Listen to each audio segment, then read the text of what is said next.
মধ্যবিত্তের আকাশ ছোঁয়ার গল্প সফল করলেন নদিয়ার পার্থ মণ্ডল।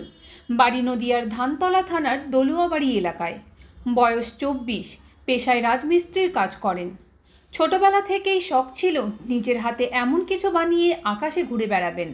দীর্ঘ 6 বছরের চেষ্টায় এমনই যন্ত্র আবিষ্কার করে ফেলেছেন যা দিয়ে ডাঙায়ও চলা যাবে, অন্যদিকে আকাশেও ওড়া যাবে। এক কথায় যাকে বলা হয় প্যারাগ্লাইডার। 80 কিলো ওজন 224 সিসির বাইকের ইঞ্জিন দিয়ে তৈরি করে ফেলেছেন এমনই আশ্চর্য আবিষ্কার। নিজের হাতে তৈরি করা প্যারাগ্লাইডার নিয়ে আকাশেও চক্কর কেটেছেন। এই আশ্চর্য আবিষ্কার দেখতে প্রতিদিন ভিড় করছেন স্থানীয় বাসিন্দারা। বসার জায়গা রয়েছে একজনের। কোনো রকম প্রশিক্ষণ ছাড়াই তার এরকম কর্মকাণ্ড দেখে হতবাক সকলেই। এক্ষেত্রে তিনি সোশ্যাল মিডিয়ার সাহায্য নিয়েছেন।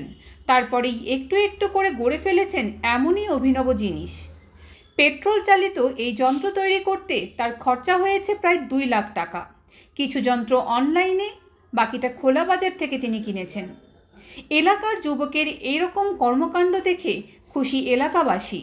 নদিয়া থেকে সুরজিৎ দাসের report, U Bangla TV. U Bangla TV, হৃদয় ছুঁয়ে যায়।